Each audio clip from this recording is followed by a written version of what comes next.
Okay. We are going hiking. Going camping to be exact. We're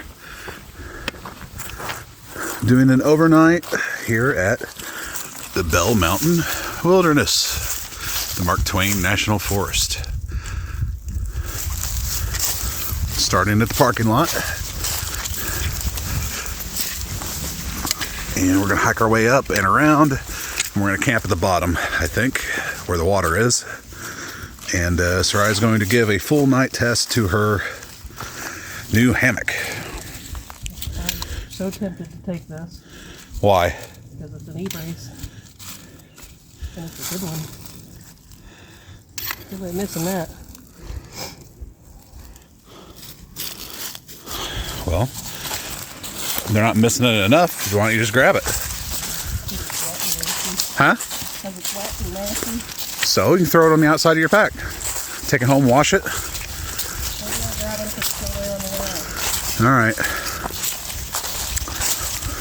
Yeah, it's the trail already. No. Trail goes this way.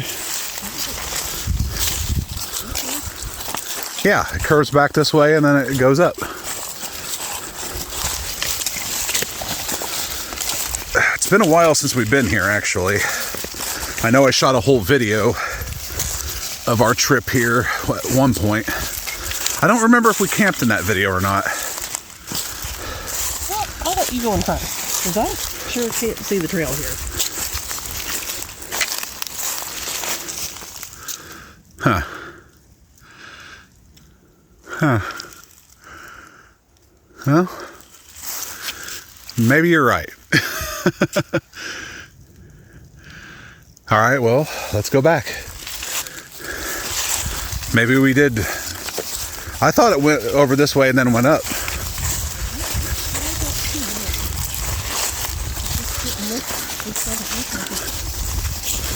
I mean, there's horse poop back here.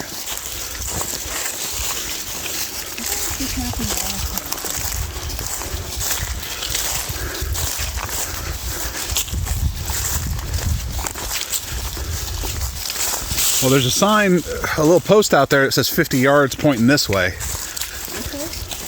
Yeah, that little sign out there. I thought we went in and went up. Well, where's the trail there? I don't know, that's what I'm saying. I can't see anything here. All right, I'll look at the map. Okay, now we're starting the Bell Mountain Wilderness Trail. That trips up a lot of people, I bet. I mean, they put it right across from the parking lot. They put the sign right there, so it just seems like it's right. But nope, now we go up.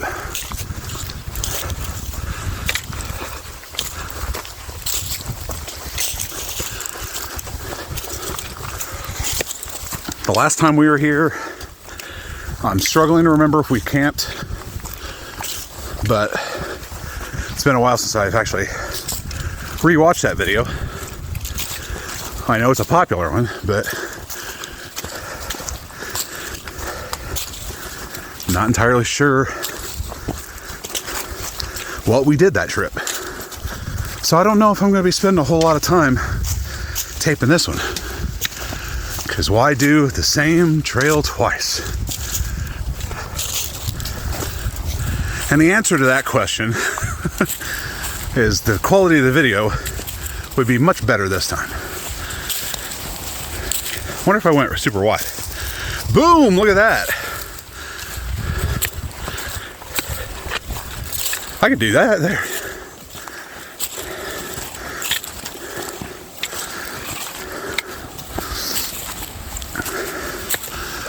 So the Bell Mountain Wilderness, blazed by Alexander Graham Bell in 1906. I'm joking, of course. I don't know anything about the history of this trail or this mountain. I never do any research. And the reason why I don't is because I'm here to hike, not do homework. supposed to be taking my mind off of things.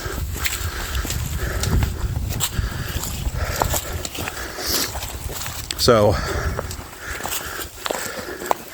think it's an 11-mile loop. That's what All Trail says. But there's another entrance that you can come to this loop from. And the first time we came here, we ended up parking at that parking lot. And it, I think it's only 8 miles from that parking lot. But we opted to do the climb because we are training ourselves for the next section of the AT that we're doing a month from now. So we need to climb. We do not have the dogs with us today because, well, we need to train. It's hard to train with dogs because we're not taking the dogs in the AT, so we shouldn't be taking them on our training runs. A lot of people are starting the AT, either already have or starting now. I know there's a couple from Southern Illinois who just started on the 3rd. Their channel is called Full Deck Hikes. I'm going to be following them, seeing how things are going, rooting them on. They seem to be around the same age as us, same sort of physical makeup as us. So it'll be interesting to see how they tackle it. I think they quit their jobs to go do it too, so kudos to them. I am not about to quit my job to go hike.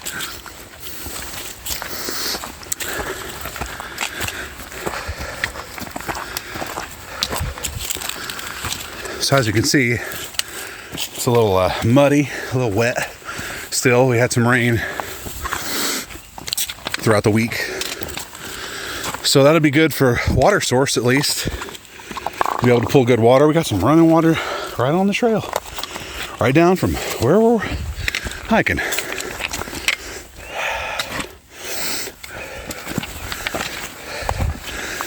I have got my new Merrills on, so I'm not going to be sliding nearly as much as I was previous times. And yeah, we're just taking it slow and steady.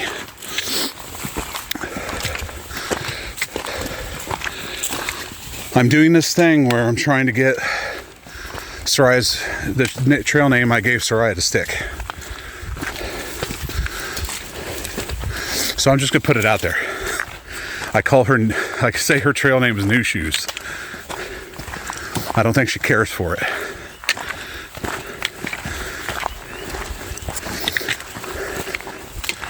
But I've been saying that's her trail name ever since the last time we went to the AT. And she bought those shoes. I made the joke that she's always buying new shoes every time we go out to the AT. But I'm pretty sure she won't buy any new pair this time. The reason why it seems like I'm always buying new shoes is because I only buy one pair at a time. You buy 2 at a time. I didn't buy these in two pair.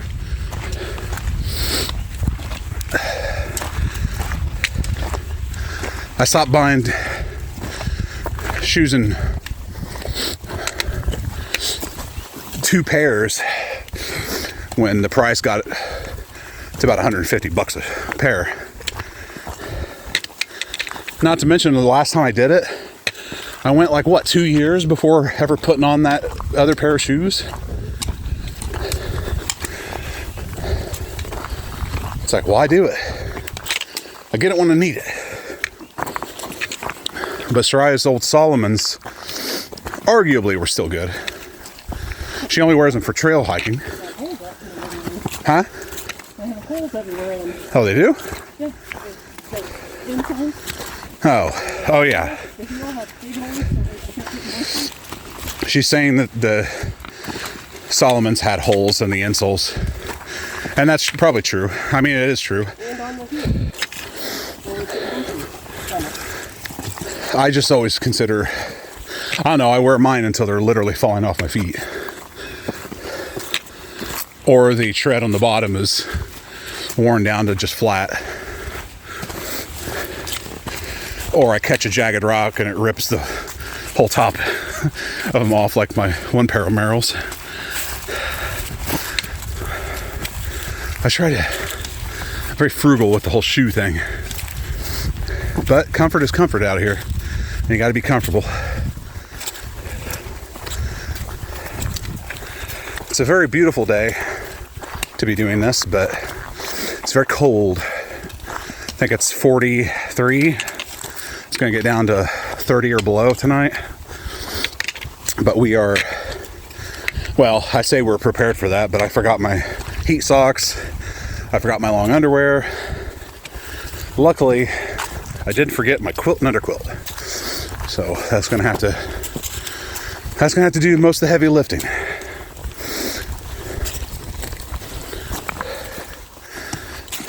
I miss our dogs already. I wish they were here.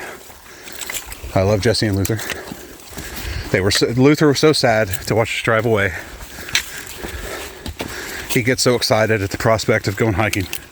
But sometimes you got to do these things. I mean, we're not taking them on the AT, so it only seems right that we get in a little bit of couples training. What's that? Oh, it's a squirrel, never mind, or a bird. I thought it was a deer. It's just the way the sun caught the wings.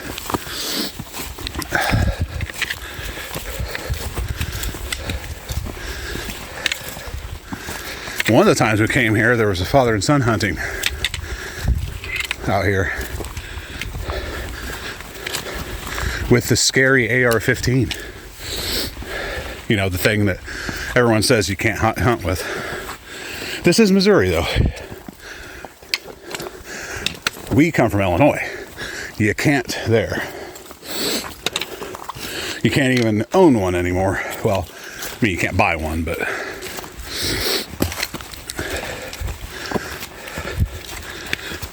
we've done this trail no more than 5 times, I'd say, throughout the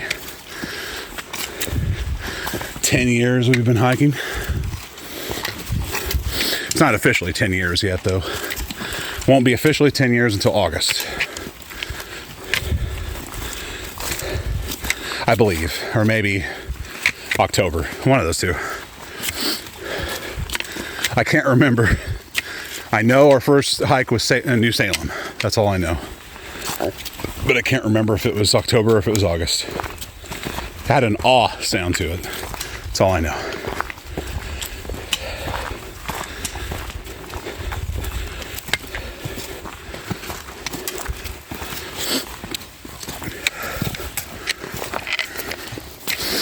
One thing I don't like about this style of filming is that I have to spend a lot more time editing.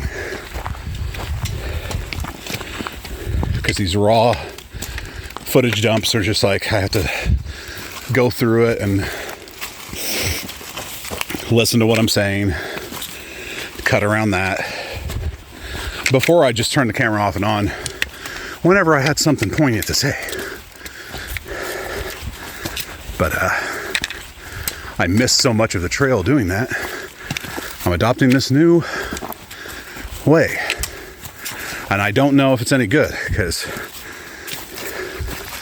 the videos are pretty much just going to be Sariah's back until we get to camp or stop for a break.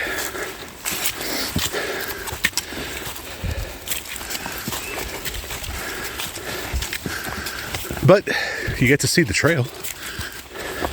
We've been going uphill pretty much since we started the trail. We keep going up. Honestly, I don't feel like it's that bad.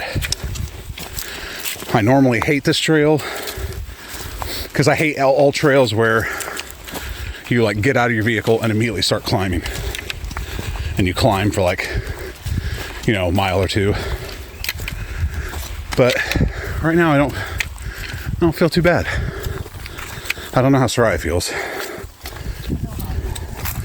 Yeah, she needs to take her coat off. Got some rocks.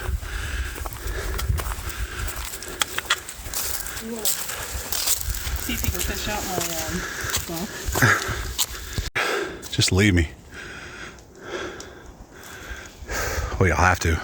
Huh? If you what? So if I have an aneurysm one of these times, you're just gonna have to leave me. If I have a heart attack out here, you'll just have to leave me. Chances are stronger I'll have an aneurysm. I doubt that. I don't know if you felt the way I felt.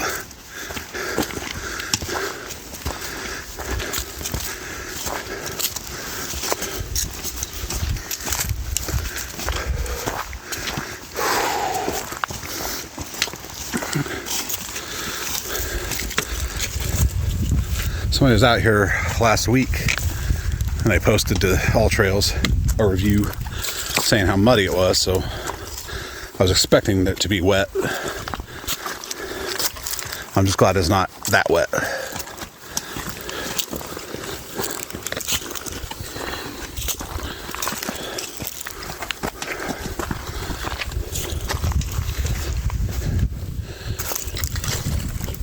Ooh.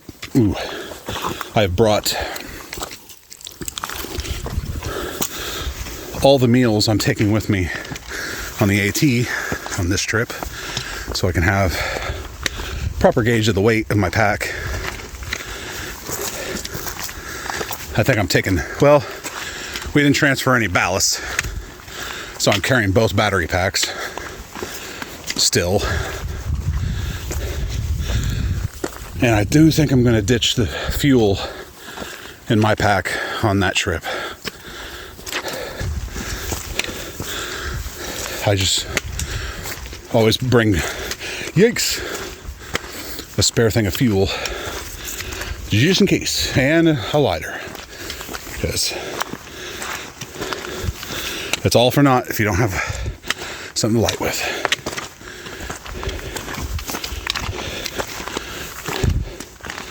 And I know what you're probably thinking, why not get a strike stick? We have one, we just never bring it. I should probably just latch it to my strap. I mean, what's it take? Put it in your hip belt. Huh? Or put it in your hip belt. I don't have a hip belt. No, well, I have a hip belt, but I don't have a pouch. No. The Stratus had hip belt pockets. This one does not. But I don't need them. I don't care for them. I feel like everything I put in those belt pouches get squashed.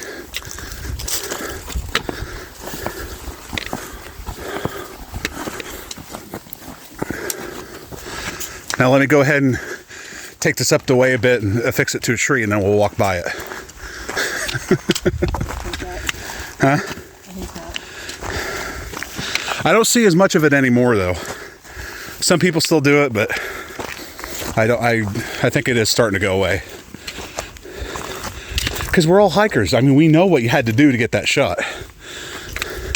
And really, the only people watching it are hikers, so it just seems like a whole lot of work for not a lot of payoff.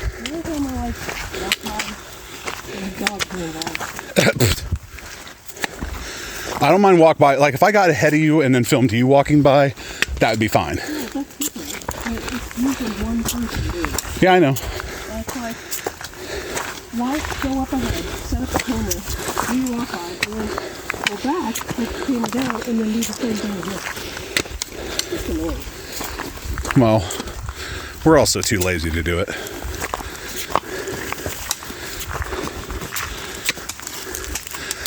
Hike it once. That's my motto. You want to see us angry, you should see us when we take the wrong path and have to backtrack like a half an hour. We're not very nice.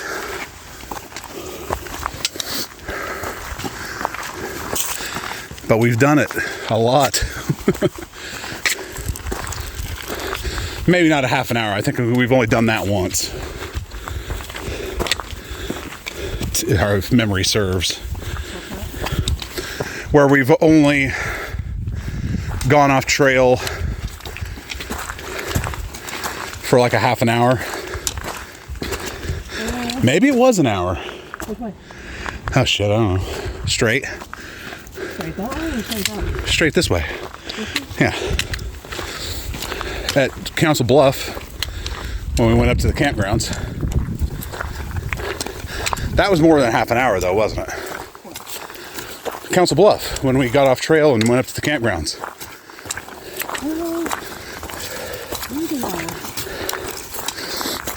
It was like 2 miles, wasn't it? Half an hour back.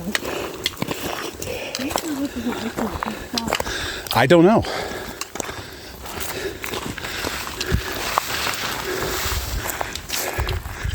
Looks like it's a camp spot, but I don't know. There wasn't any signage that. I mean, it just looked like the trail went off the other way. Well, maybe it does, or maybe it. And like somebody just stayed over here to make a camp. Because I don't see where it goes from here. I don't know.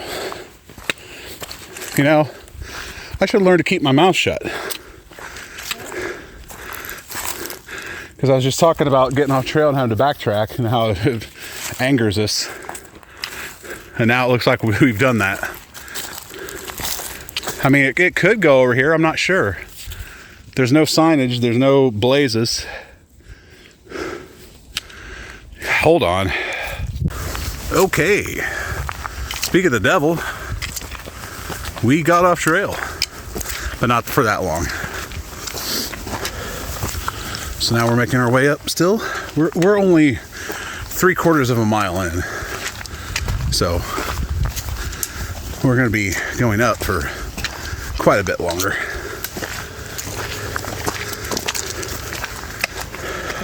I like the colors.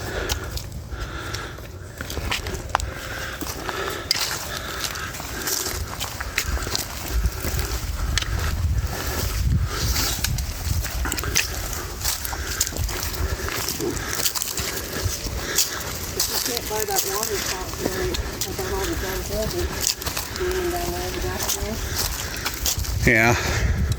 There's usually a bunch of daffodils down there in spring. Ain't spring yet. Yeah, but they're already blooming.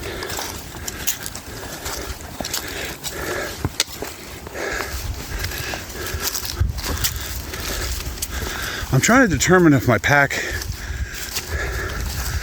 if I need to adjust my pack, because my upper back's starting to hurt. I may need to stop and see if I can lift this a bit. I tighten up the shoulder straps to see if that makes a difference. Well, it's just, it feels like the pack is now not resting against my back.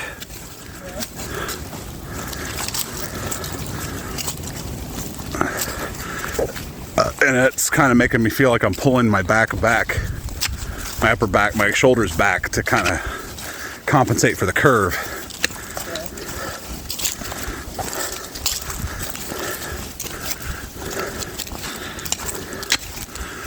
It feels a little better.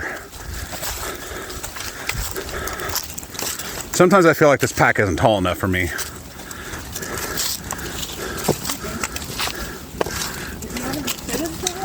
No. I think I bought this online, didn't I? Large. But this is back in the day when Osprey only had like certain sizes.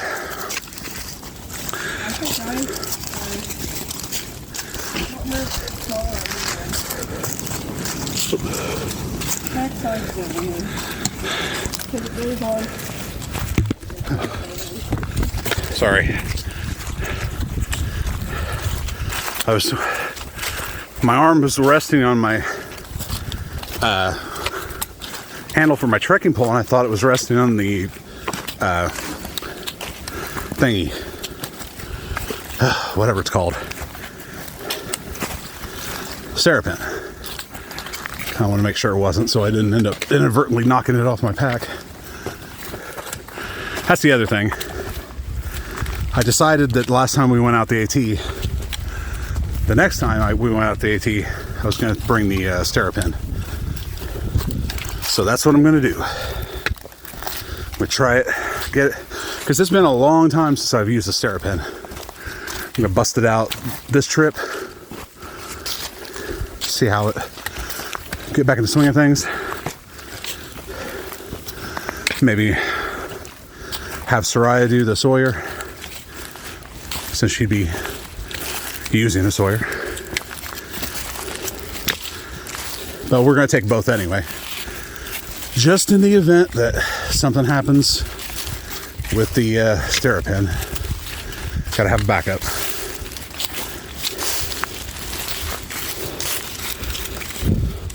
Only this time I got a CNOC bag, so that will help tremendously. I still have the bottle connector end, so I can back flush it with the smart water bottle. I say we're all good on that front.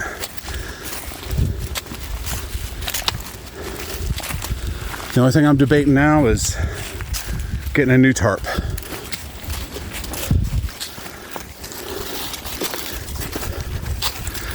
But other than that, pretty well kitted out. Yeah. I can't see it again, huh?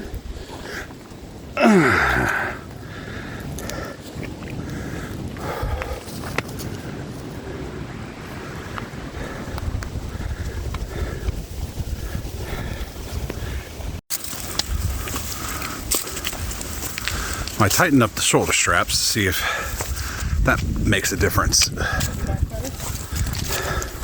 Well, it's just, it feels like the pack is now not resting against my back.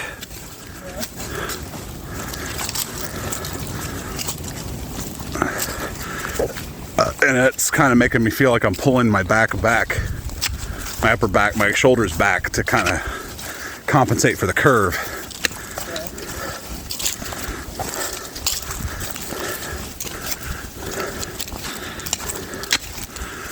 It feels a little better. Sometimes I feel like this pack isn't tall enough for me.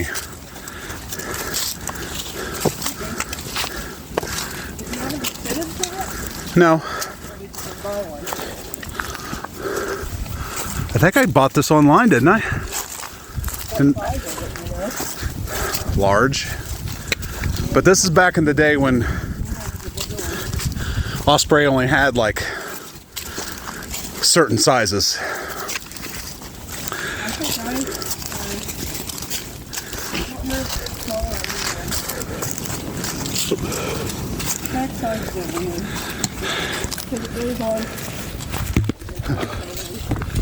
Sorry.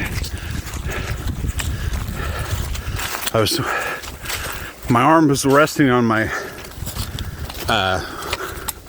handle for my trekking pole, and I thought it was resting on the thingy. Whatever it's called. Sariah. I want to make sure it wasn't, so I didn't end up inadvertently knocking it off my pack. That's the other thing. I decided that last time we went out the AT, the next time we went out the AT, I was going to bring the Sariah. So that's what I'm going to do. I'm going to try it, get it, because it's been a long time since I've used the Sariah. I'm going to bust it out this trip, see how it, get back in the swing of things. Maybe have Sariah do the Sawyer, since she'd be using the Sawyer. But we're going to take both anyway, just in the event that something happens with the Sariah. Gotta have a backup.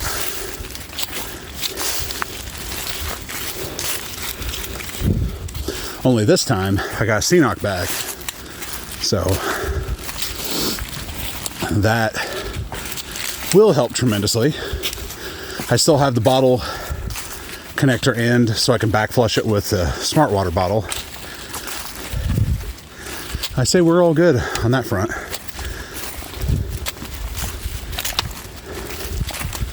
The only thing I'm debating now is getting a new tarp.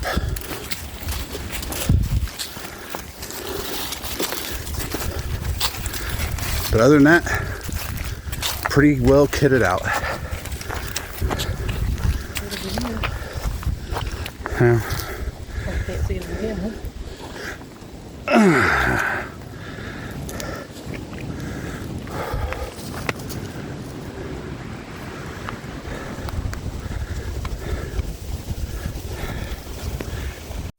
This side, I hear a pup. I hear a pup. I wonder if it's people or if it's just a lonely pup that's just running around the woods that's waiting to be adopted by us.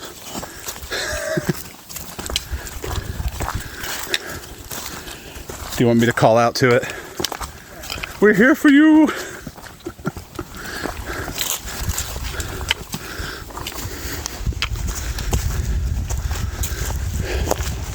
Wouldn't that be nice though? Somebody with a dog sets up camp next to us.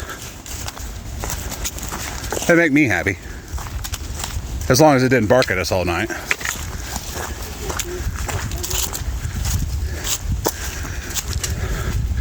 We could introduce ourselves, say hi. We like your dog. Come join in our food. Well, I'm sure they brought their own food. Are we gonna try to make a fire? Fire. Huh? Yeah, but we're gonna be down in a valley like thing. Oh. Windy Valley. A little bit of a view.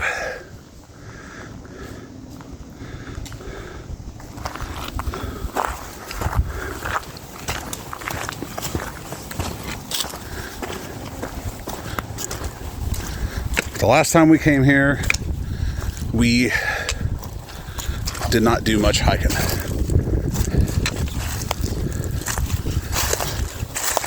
And boy, we overate.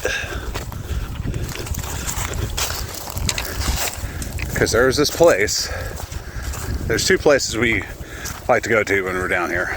One's in Ironton, and one is in Deloge. And I can't remember the name of the place in Ironton. Beaches? Huh? BJ's? No. BJ's? BJ's? BJ's? Something like that.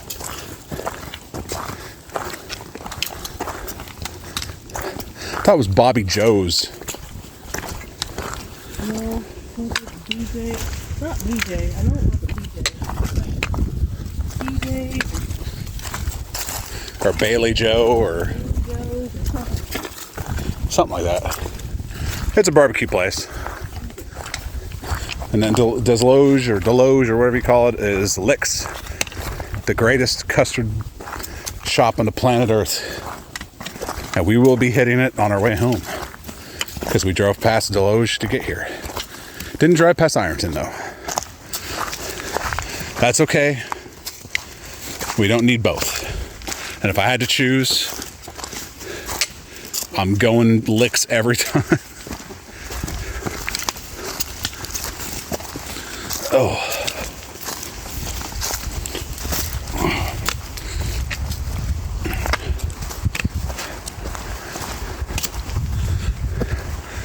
Yeah, the footage of this reminds me a lot of our first trip to Pictured Rocks. Just looking at it on the screen. Yeah. Well, I'm from the down angle and whatever that I can see it from. It just kind of reminds me of some the way Picture rocks No was. shortage of water on this one. Yeah. I don't know that we've ever hiked it with it right there. Nope. Usually pretty dry when we hike here. Whew. Oh, this is fun.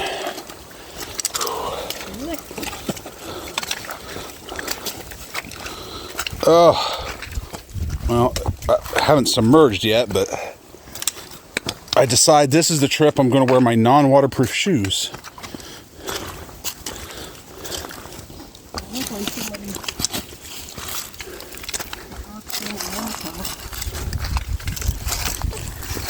It's not too bad.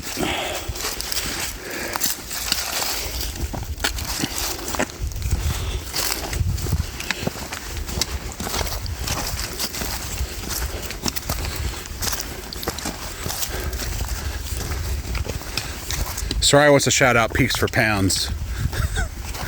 She's following her on her AT journey. Link in the description. That's what YouTubers do.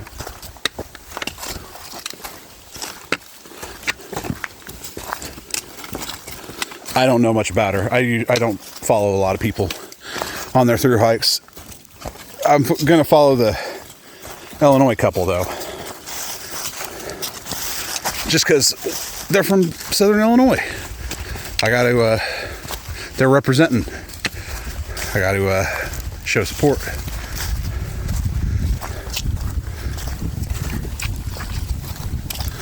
When you follow somebody, you can't just follow anybody. Like, you can start watching somebody, but whether or not you want to follow them is something totally different. And like, I was following Captain Jack and Bob Ross, but I don't know, something about, I lost interest in them. And Peaks for Pounds started her hike, and I just enjoy her form of filming, so that's why I like to follow her.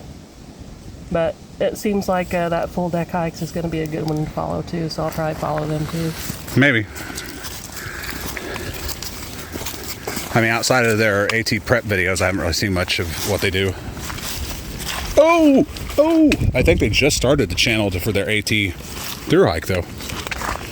As a matter of fact, I don't know if they have a lot of experience. I mean, if they have experience hiking, it's like the experience we had before we started the channel. You know, where you would never know it because it was all not part of a channel.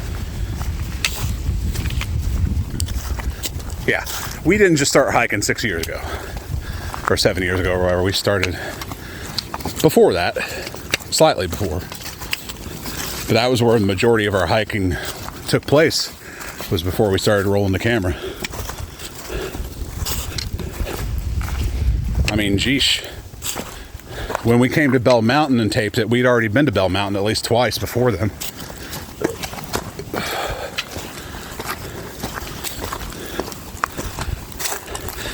And then Buford Mountain, I think we'd been to twice before I went. Yeah. The early morning I ran up Buford Mountain in the freezing cold.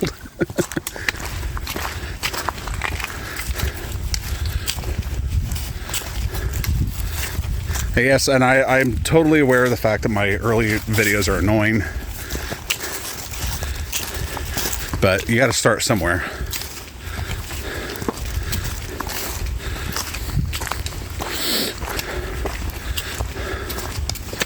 And I'm also addressing a peanut gallery I tend to not pay attention to.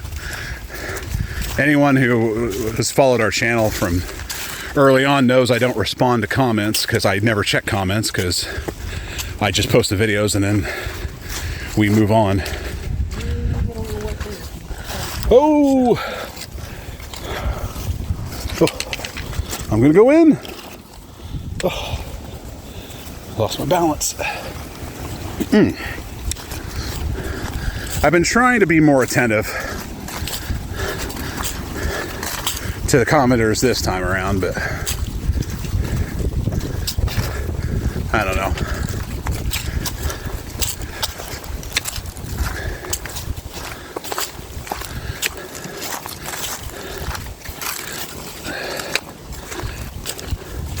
This is just documenting a walk of a trail. Not much personality on. I mean, Sariah shared the thing about that she just shared, which is good. But, you know, we're learning and growing. Like 30 or 40 videos in. Tell us in the comments how we can improve our video.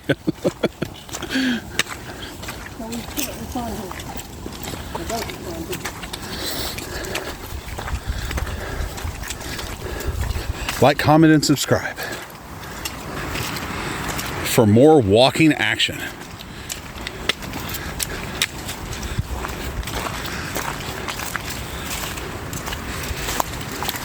I mean, I guess I could point out that we're not very social people.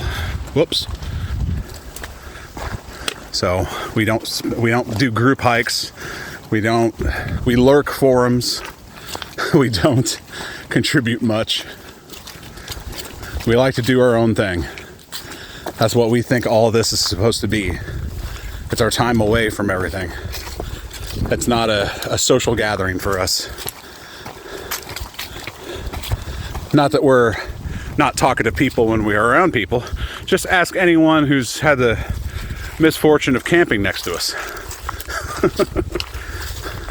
Hey, we fit in with the crowd sometimes. But last time we were on the AT, that was the first time we ever put anyone we camped with on video. And it was just as awkward as I knew it was going to be when I suggested doing it. But I wanted to remember those guys. Sometimes you have to make it awkward, though. It just makes it fun. But we've talked to a lot of people on a lot of different hikes and never bothered to take photos of them or get them on video or do anything. Like the couple that on Pictured Rocks that were interested in our tarp thing. We weren't even filming back then, were we? No, we weren't. Yeah, I didn't think so. They were really nice. I enjoy meeting people on trail. It's not that we're not social, I don't think. I mean, I don't think we go out of our way, but we do talk to people.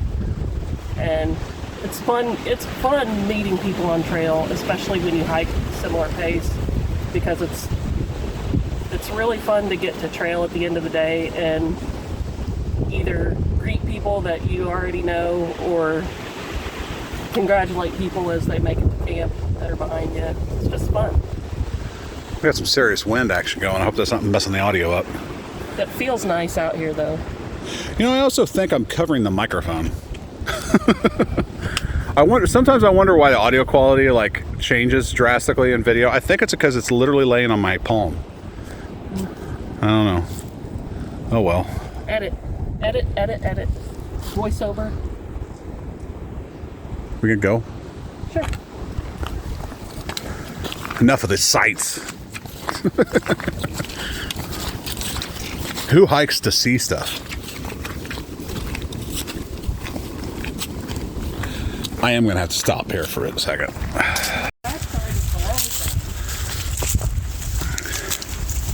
Spent a lot of time going up the side of this mountain. And then we're going to come to this spot where it like starts to go straighten out. And that's where all the rock part is.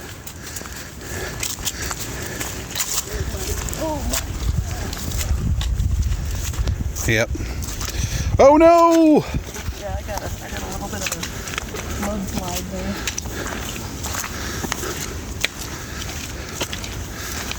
there. Yeah, it's definitely muddy. The reviewer from last week was correct.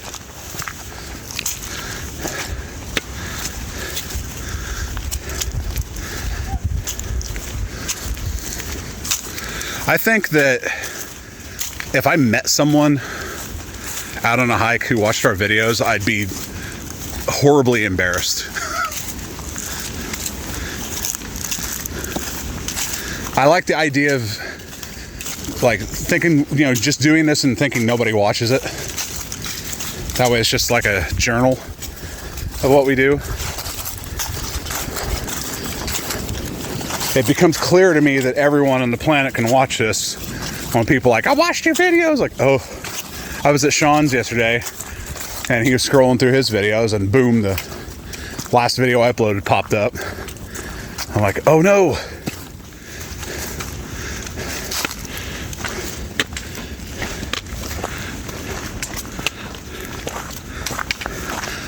got a wonderful outcropping. Huh? Oh, is it curved down there? No, I thought it went over there.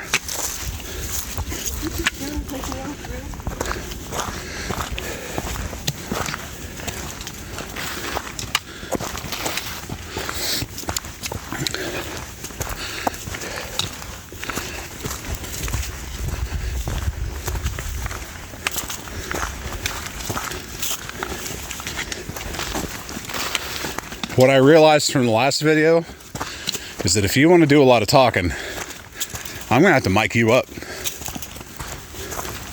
I definitely can't hear me from up here.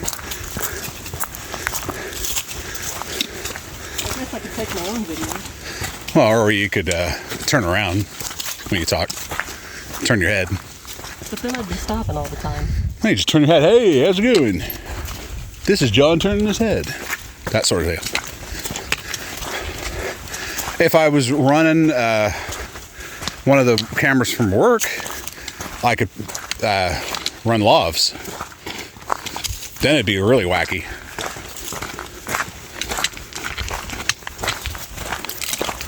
But I imagine we'd run out of battery before, like, I don't know how long the batteries will last in constant use of the lav mics.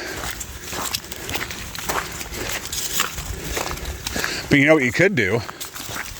I could set you up with an audio recorder on yours, and you could just roll audio on yours, and I could tape and then combine the two.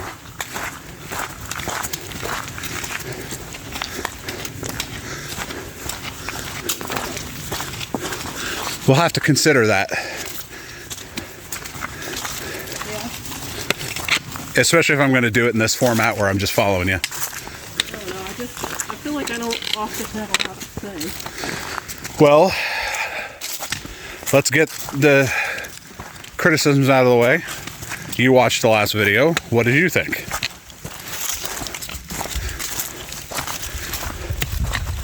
Was it an improvement from older videos, or is it just equally bad, only in a different way?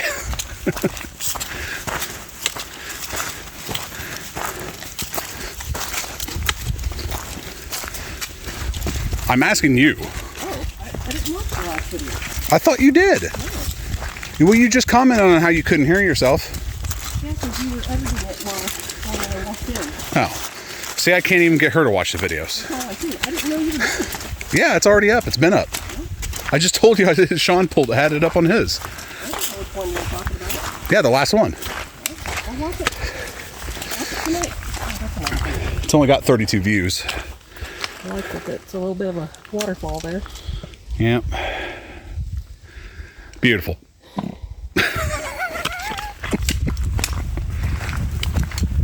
these socks definitely not going to be the ones I take on sale. Are those the darn tough? These aren't darn tough. These are Eddie Bauer. These socks that I bought. Well, I'm not taking darn tough on the AT. I may get some darn toughs for if I do the Ozark Trail. I just need a tighter sock. I need a thinner sock. These are too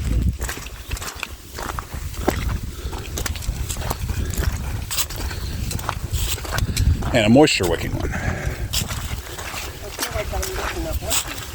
What, already? Yeah, it's a sock.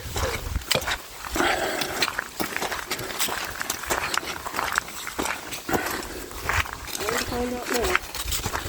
Goddamn mud. Man, I should have wore my other shoes.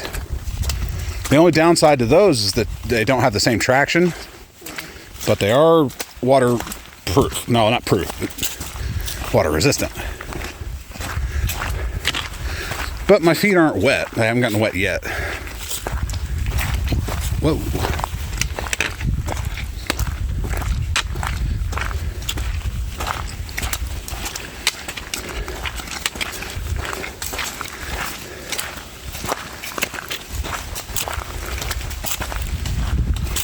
See, if I could just attach this to my chest. I don't know if it's stay very stable or not, though. A lot of good views today. then I could hike with both poles. Then you could have a video with the poles out in front. Gain the simulation. Isn't there something that people can use to strap to their chest so they're not holding it? Well, back in the GoPro days, you had a chest mount. Hasn't somebody made one for a phone yet? I don't know. I imagine you could probably rig something up with 3D printing or whatever. There's many people that do this. Is that a bone? Hey, I'm doing the... Yeah, it looks like it. It's a tiny little bone. Wow. I'm doing the hiking experience for people, the virtual reality hike. Yeah. It's dumb. You know, because the trekking poles aren't going by your face every time you move, like it is the camera. This is the 90s virtual reality version, where everything has to be extreme and in your face. I've heard people talk about some kind of mount for their phone on their... I'm not doing that anymore. Huh? I've heard of somebody talking about a mount that mounts onto your hiking poles for your phone. Yeah, but your poles are always in motion. That would be terrible. You know, I think they just use it when they're like standing there talking. Oh yeah. Well, I could connect something to it, so jab it in the ground and use it to mount to, but Yeah, I've never seen this much water here. That's crazy. that's going to be good for us.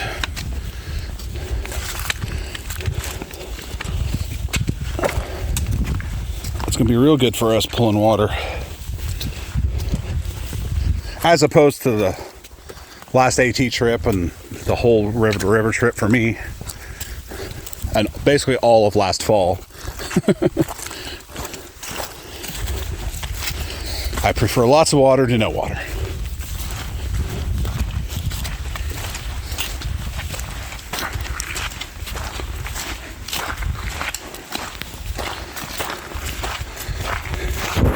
Whoops.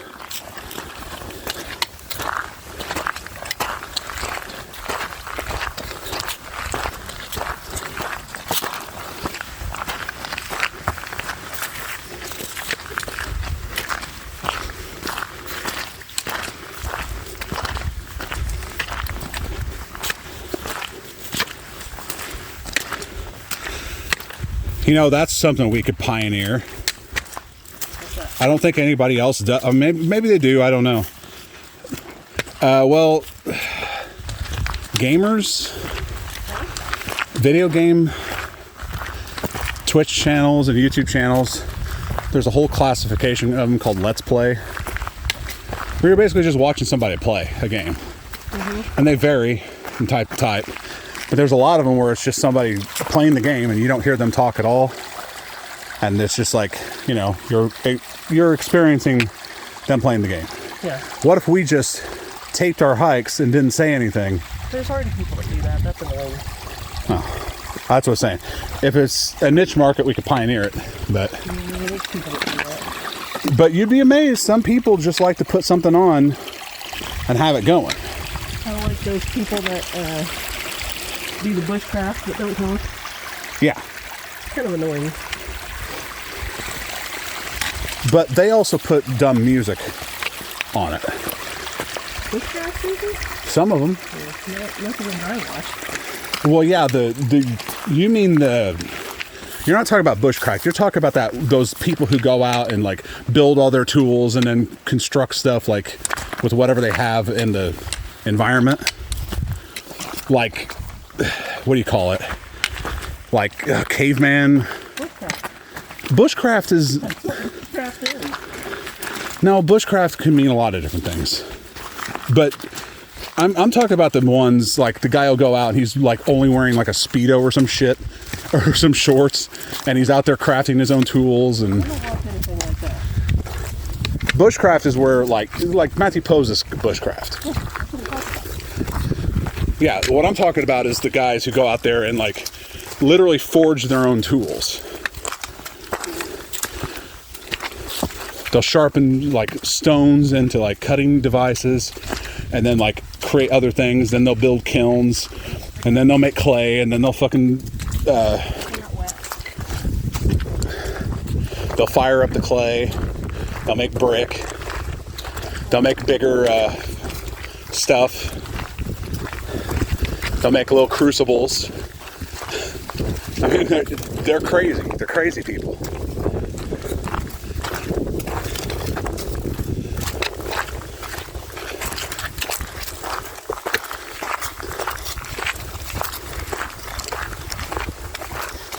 But I would say there is a market for just, you know, hiking. In the bush, on your track. But they call that something, it's called something else. It's primitive something. I can't remember exactly what it's called, but they have a term for it. Primitive bush camp? Maybe.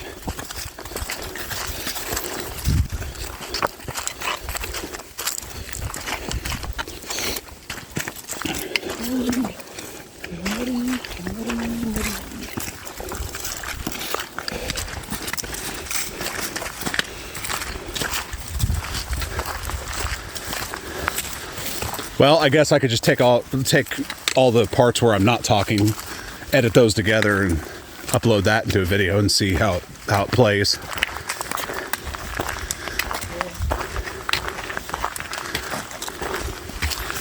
If I would just stop moving my mouth.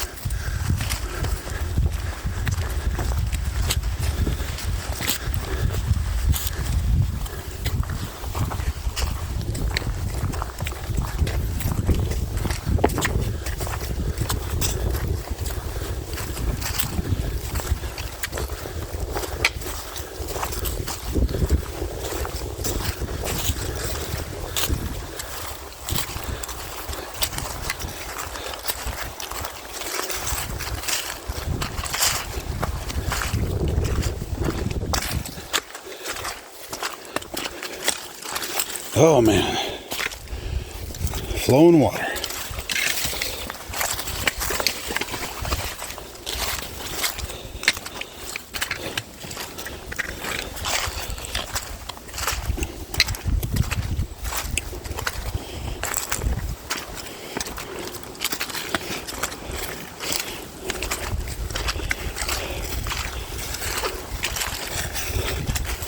See, we're supposed to be going up, not down.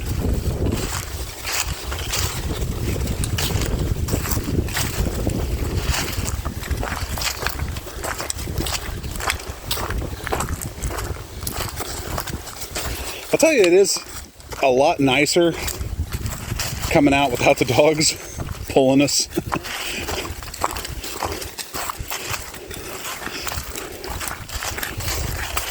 I love their company and I love our dogs, but I only love them when they're off leash.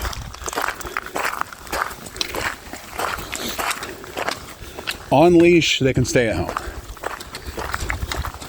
Off leash, they're adorable.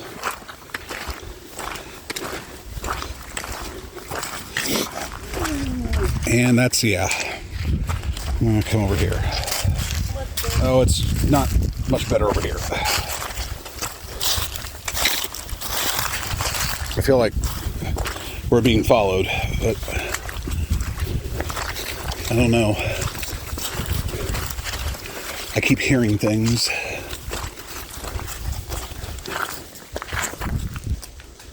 Ghosts.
As experienced backpackers, one of the things I hear most often from people is, how do you go out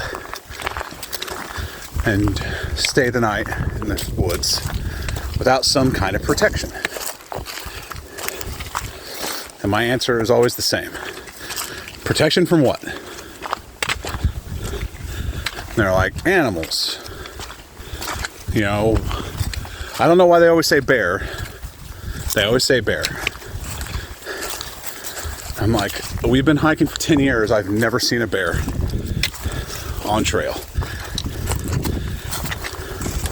It's like, the only thing we need protection from is the elements.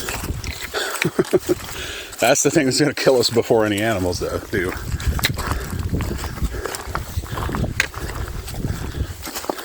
Some of my friends say people.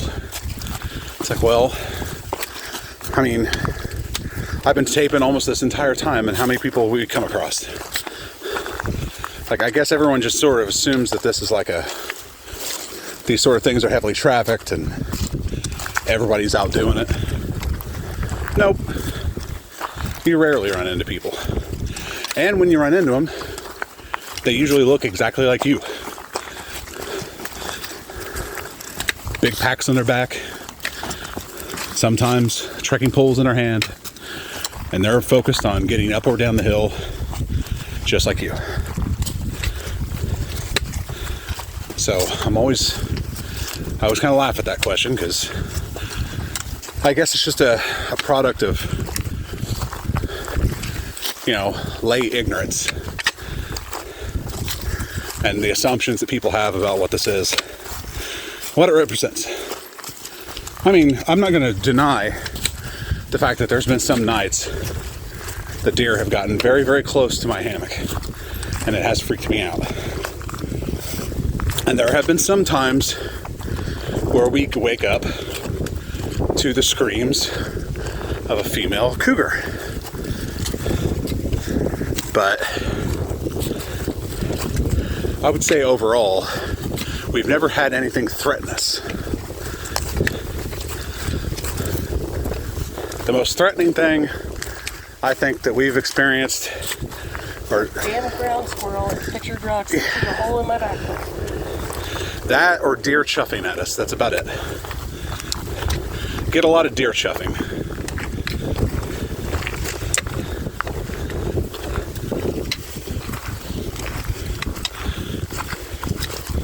Well, snakes. I guess I should throw snakes in. Snakes are always deadly. Never threatened. They threatened me that one day. The rattle was going, full rattle. Yeah, we came upon a rattlesnake back when we had Sky. Before I realized what was in front of me, Sky had already crossed over. So on one side of the rattlesnake is Sky, on the other side is me. And as soon as I get close to it, it goes full alert, coils up, rattle's going crazy. Sky doesn't know what the hell it is. I'm telling Sky to stay where she is. And I do like a wide circle around that thing. That was close. That's probably the closest I've been to being attacked by a snake. Not the closest I've come to stepping on a snake. I think that was Fort Mountain. Oh, the copperhead? Yeah. I literally was inches away from stepping on a copperhead. Well, you literally stepped over the copperhead on Cow Rock, too. Yeah, but I seen it and you didn't? No. Literally over it? No, we saw it. No. The Cow Rock, yeah. Yeah, you seen it after you already stepped over it. No, Cow Rock was where they're all under that rock. I know. And as you were walking onto Cow Rock, there was one going across the trail, and I was behind you, and you had walked over it, and I was like, you just stepped over another copperhead. I remember the one that was blocking our path. I don't remember walking over one there. But that one by the lake was like, my foot was like right next to it. That freaked me out. That freaked me out big time. And that was early on in our hiking. And I was like still extremely petrified of snakes at that time.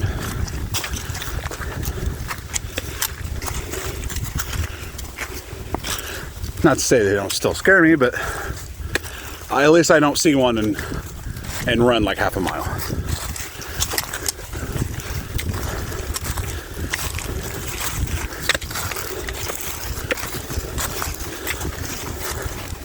Oh my God. I never got no GPS before. Huh? I just got a message that said no GPS. That was crazy. So there the Ozark Trail continues on. And we go this way to continue up the mountain. I won't be doing this. But I thought this went up the mountain and this goes down to the... No, this, we come up here and then we go this way and then we jet back the other way. Okay. This just is the Ozark Trail. Because the Bell Mountain is not part of the Ozark Trail. The Ozark Trail goes by the loop.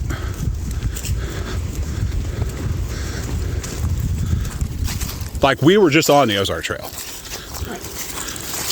And that's why in the parking lot it continues on to the west. I just thought that this was the loop. No, we haven't even gotten to the loop yet. That's what I'm saying. Like the loop is... Yeah, it is the top. I mean that section. When we get up to where the... Well, no, because the loop still... There's still some elevation to go on the loop. But we're still a ways away from the loop. We're still probably about a mile out from the loop. I was thinking it was like 5 miles before that. I thought maybe it was The loop itself may be 5 miles. But if that's the case, then that would make this 5 miles or 6 miles too. I think the loop is 6 miles. Yeah, I don't know the distance of the loop. I meant to get into the loop. Well, it would be if it's 11 miles. 5? Yeah, because if the loop is 6 miles and it's 11 miles, I thought I remembered, but... yeah, we still got a ways. We're only, what? Well, we were 2 miles back there. I haven't checked in a little bit.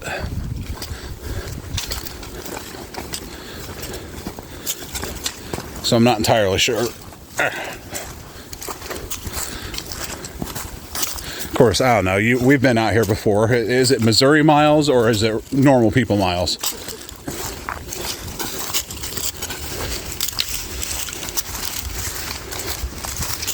I guess that doesn't make sense to anybody who'd be watching this video unless you're a long-time hiker. I was just getting ready to say that. You might want to Yeah.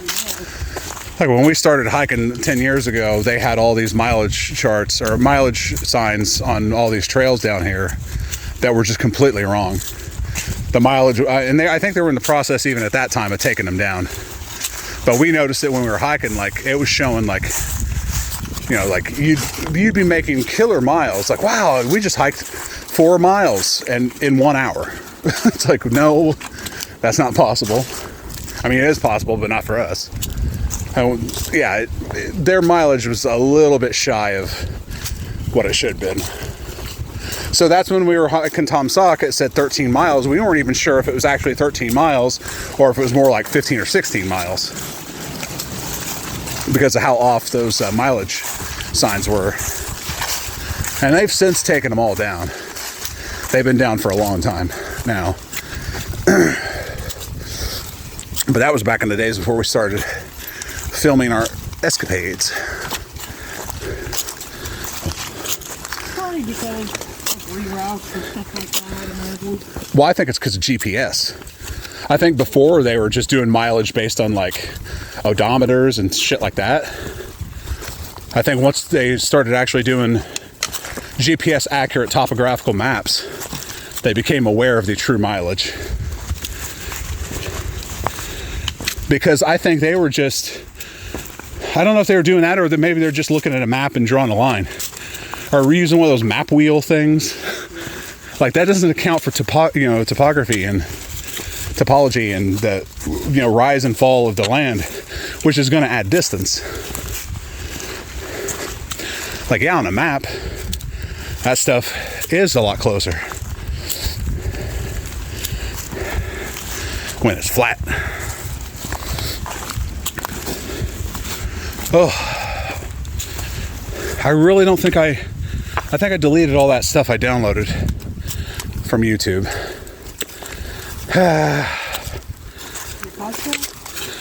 No, just some of the stuff I was watching, the shows, Sirius XM radio shows that they uploaded to YouTube. I downloaded a couple episodes. I still have the hardcore history stuff on here.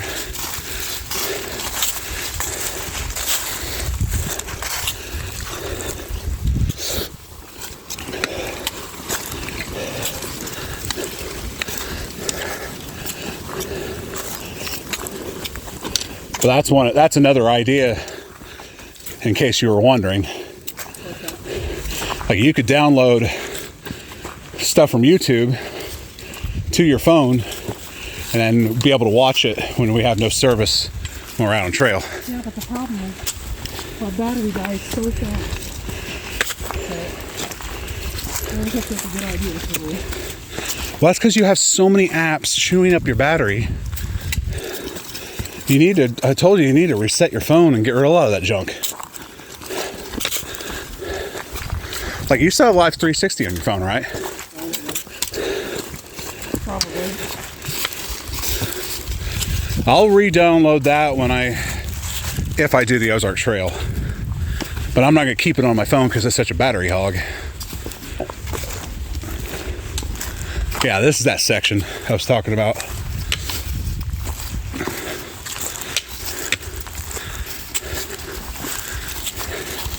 Where we start to go up amidst the boulders and all that stuff.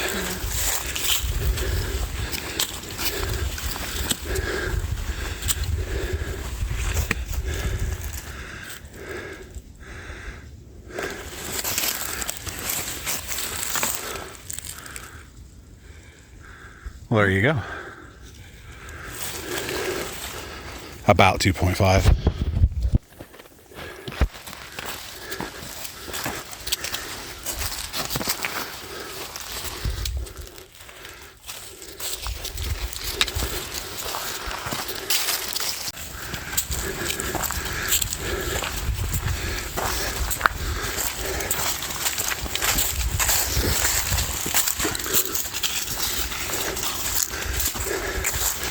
I don't know what it is about this trail that I dislike so much.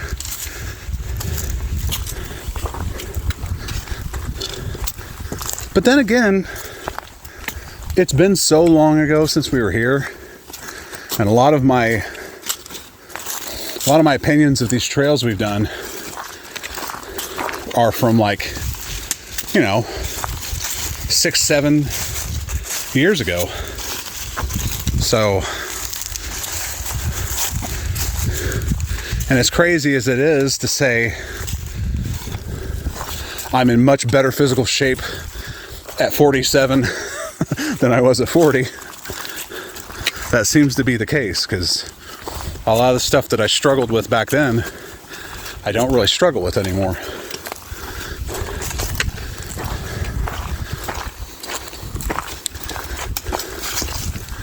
Is that a person? Oh.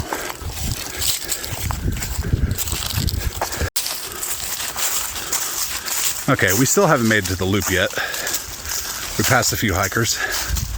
We are at, I think, the peak of one hill, one mountain, whatever.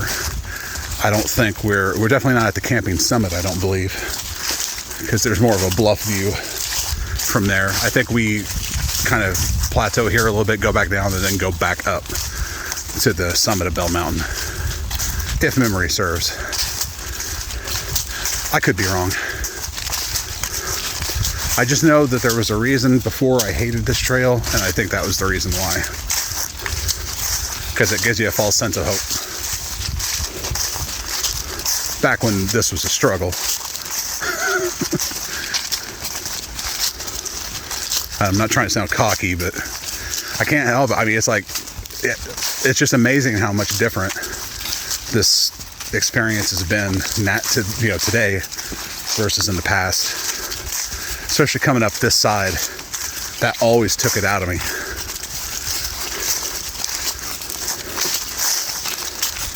So I'm still going. We still got a lot of miles to do though. I mean, technically, although we're not doing it all today, we still got about 8 more miles to do. Today? No, I just said we weren't doing it all today. No. It's 8 miles for the total 11. I don't know how many more miles we got today, but it's probably only, because like I said, once we get to the loop, that's going to be the amount we have to walk out tomorrow, plus whatever we have to walk from where we camp to that point in the loop. But if it's 4 miles total, or 5 miles to the loop, then see, that's an impossibility. I'm crazy. Don't listen to me. I'm an idiot. What the hell was that? Huh? What? Holy, I am losing my mind. What you think it was? I swear to God, something just flew past me.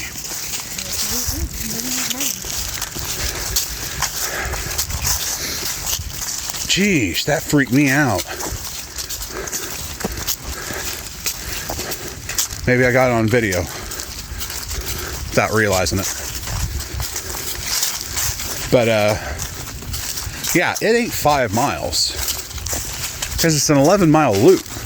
Remember how I said if it was 5 miles in, 5 miles out, then at least 6 miles? No, that'd be 17 miles or 16 miles. So it's going to only be like 3.5 miles. Yeah, around 3.5 miles to get to the loop. And then the loop could be 4 to 5 miles.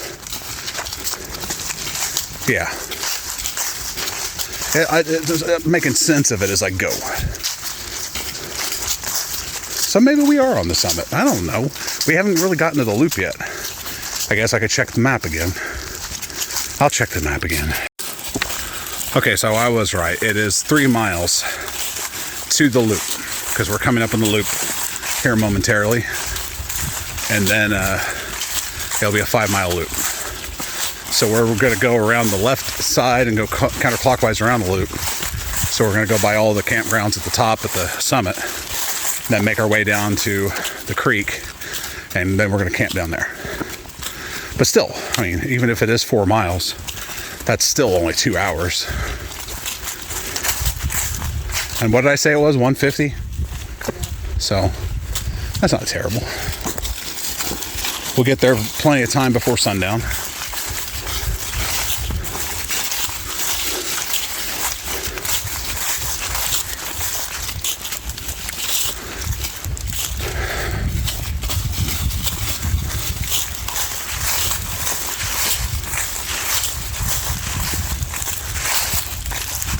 Just trying to document our arrival at the loop.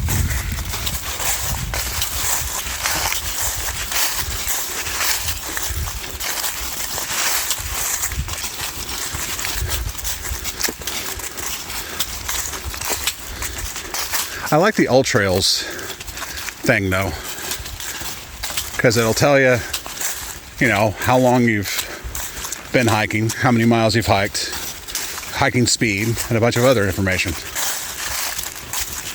It's like, that is valuable to me. Takes a lot of the guesswork out of it.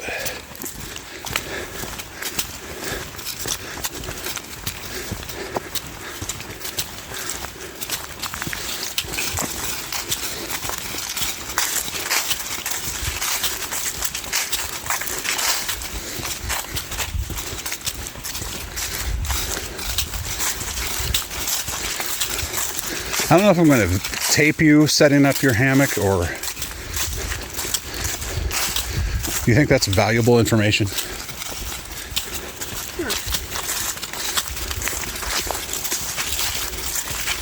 Here comes the loop. So did you want to stop now, or do you want to keep going? Stop for what? I thought you wanted to stop and get something to eat. We'll do it. Oh. Well, that's not stopping.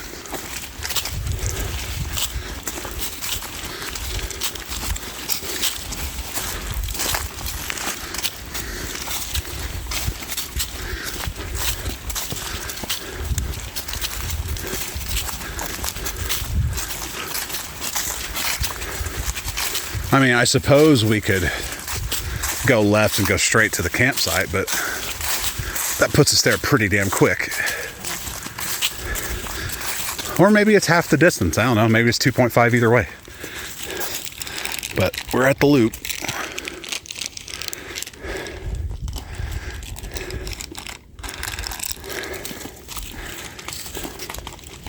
So when we come up the loop on the other side, we go right.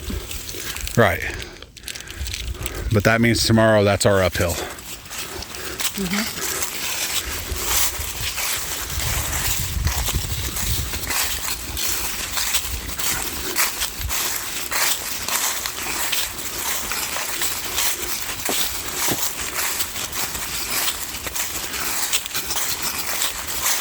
I mean, truth be told,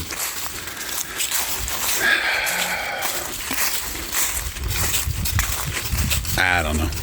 I was going to say I probably got enough water to, if we wanted to camp up here, but again, we'd be getting there pretty quick.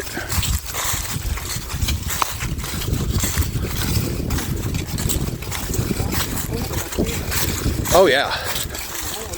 Well, that depends. Because cold air sinks. So in valleys like that, it'll actually be a little bit colder than up above, except for the wind. The wind chill will make things colder, but even if it is colder down there, it's only going to be by a few degrees. I mean, there's not really a warm front above it, or warm pressure that would be keeping the cold air, pushing the cold air down.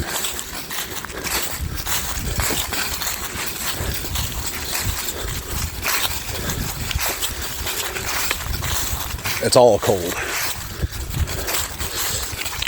Hoot.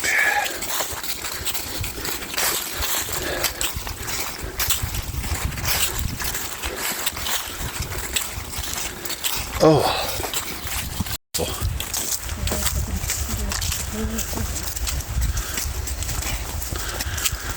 Well, we're still away from the summit. We've passed a group of hikers. We think it was a guided hike. Not sure. They didn't talk. They stared at us like we were aliens.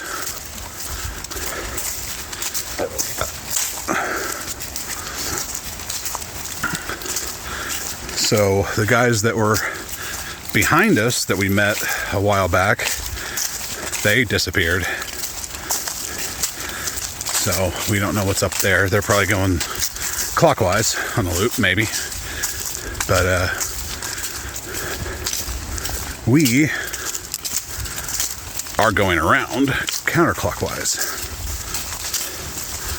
So we'll get to the summit. We'll get some shots there. See the see the sights, the overlook, the bluff. All the niceties of Bell Mountain.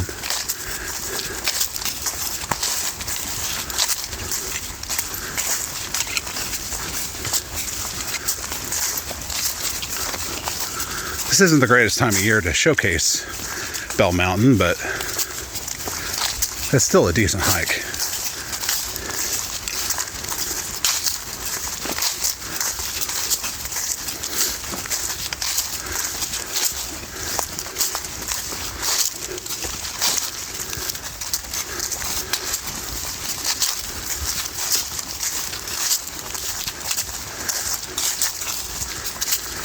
There are sections of pictured rocks that are very reminiscent of this, but if we were at pictured rocks now, it'd just be one straight corridor, though. Well, except for the end. That kind of wound around.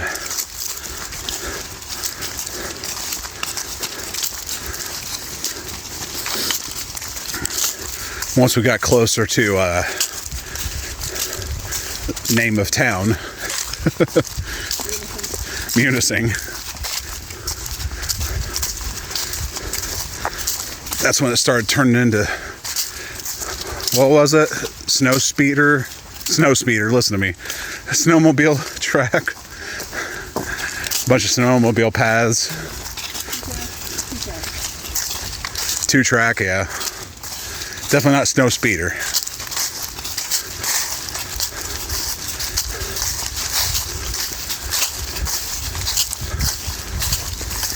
But before that, it was very murky. It was swampy. But we were walking in the rain too, so.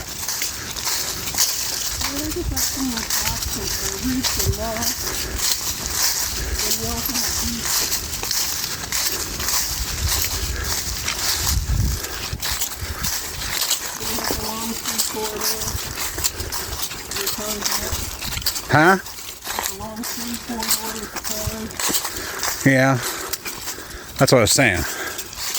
But after that, when it was had to walk on the lumber that was laying long ways to avoid the mud, where you slipped and fell. It was rainy. It sucked. No, I had a lot of them. Slip and falls, and there's always on wet wood. I'll just never forget the mosquitoes. There's one thing that would ever keep me from going back up to Pictured Rocks. It's those mosquitoes. You just don't think that far north there'd be that many mosquitoes. But it's like all the mosquitoes that come in North America are all born in that region right there. And you walk right through it. It's so well known and so prevalent. One of the campgrounds is called Mosquito. And it took us weeks to recuperate from all those mosquito bites.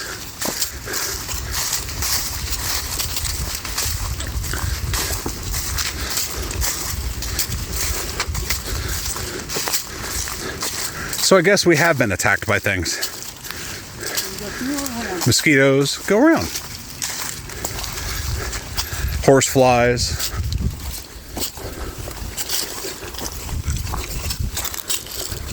I literally feel like this was here the last time we came. I don't know. Maybe. There's enough of a beaten path around it where you're probably right.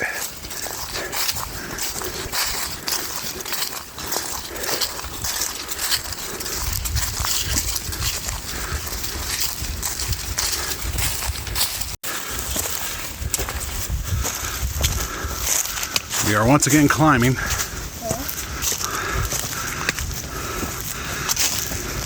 Making our way up to the summit. We're 4.3 miles in. And this should be it for climbs, if I'm not mistaken. Because we definitely got to go downhill to get to the other side of the mountain down by the creek.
Huh?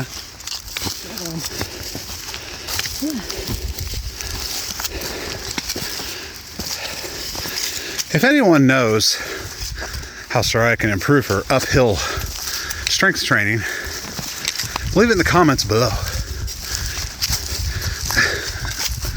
Because she flies on straightaways, but then like when the elevation starts, it's just like something changes. I'm just assuming it's some muscle group.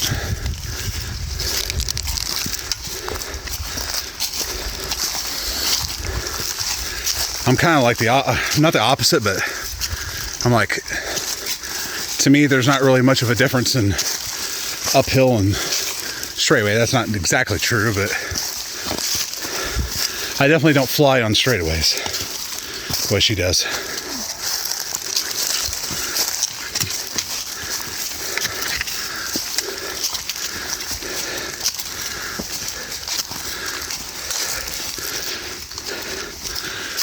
I take more of a measured approach.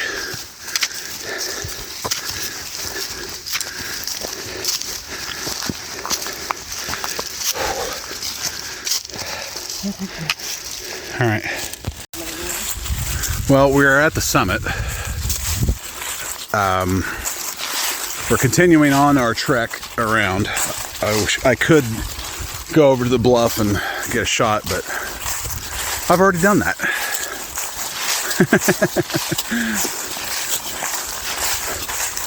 Truth be told, I mean, the reality of the situation is this video is not going to get the same views as the other Bell Mountain video. So this is just I don't know what this is going to end up being.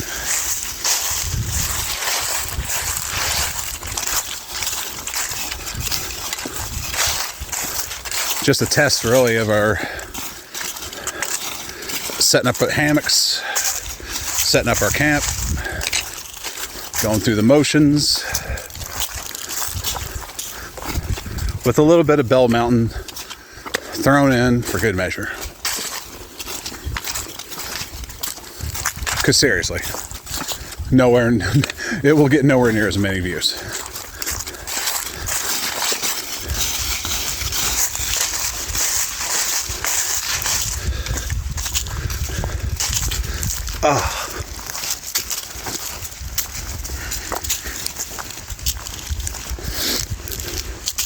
But then again, if we come like right up on it, I'll step off.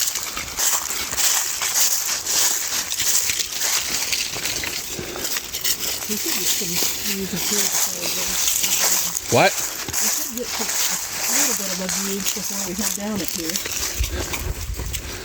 There's that little rocky outcrop that we're going in.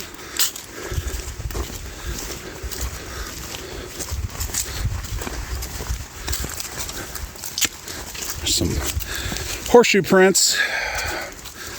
That's one thing I don't necessarily care for about Illinois and Missouri.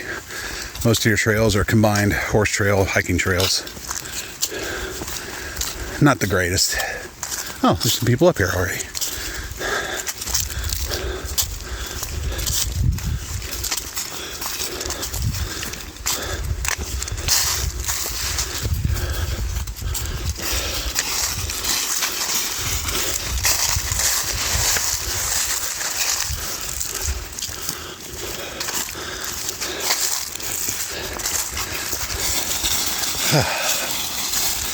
Oh,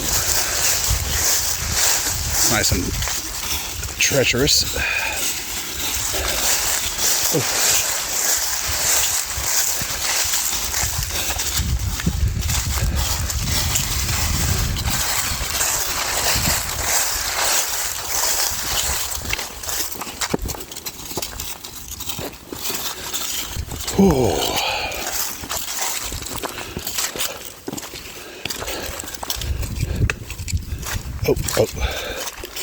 Oh, mud. Mud. Oh.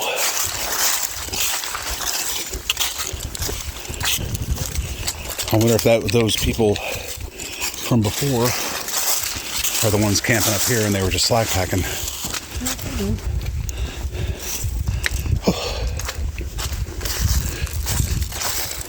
Ow. Oh, stupid back. Yeah, it's definitely muddy. It got a lot muddier on this side.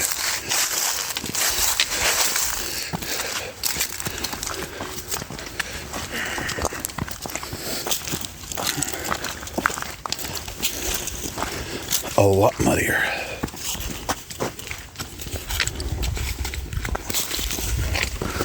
Ooh.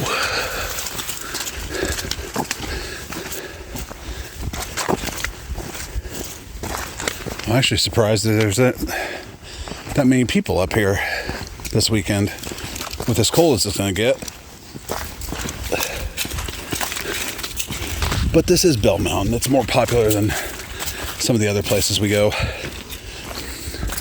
Due to the fact that we hammock camp, we can kind of throw up anywhere. So we go a lot of places where a lot of people tend to not camp because they can't, well, there's no camp spots. That was one of the joys of hammocking the river to river trails, that I could literally go anywhere. I wasn't constricted or bound to anything.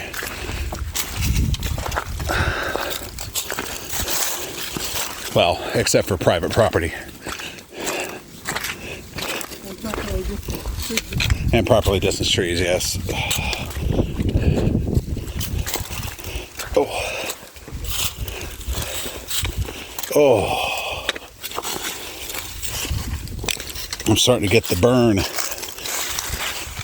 in my feet and my ankles from walking on these jagged rocks.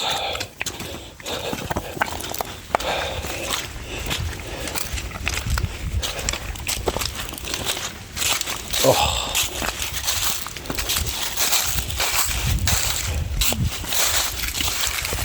It's crazy trying to position oneself.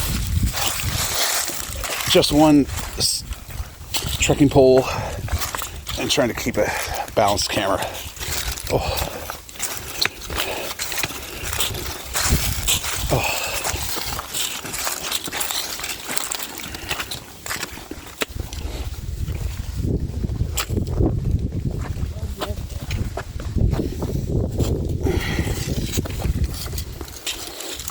So much mud.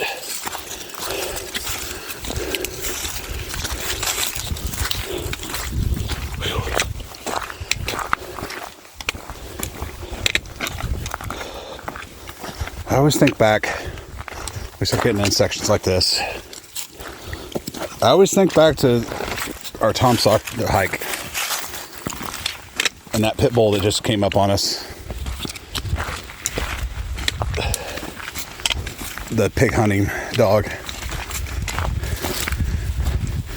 And it was just so friendly. It came up and checked us out and then went on its way.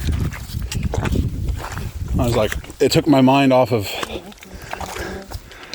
dehydration for a little bit.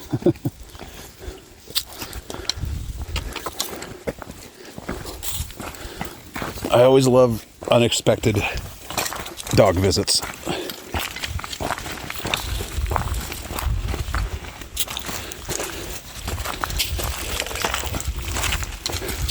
Unless our dogs are with us and they're off leash. Then not so much.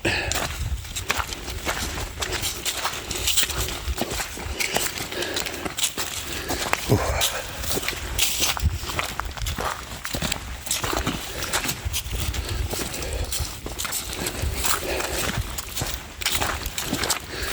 It's like I'm taping now because like everything for the past hour or so leading up to the top was pretty much samey. And so once we got to the top and it was kind of just flat walking, it was really, really samey. I could have ran it for a half an hour and it would have just looked the same. This at least has got some rock outcroppings and a little downhill action, whole lot of water and muddy terrain. Gives a little bit of a variety.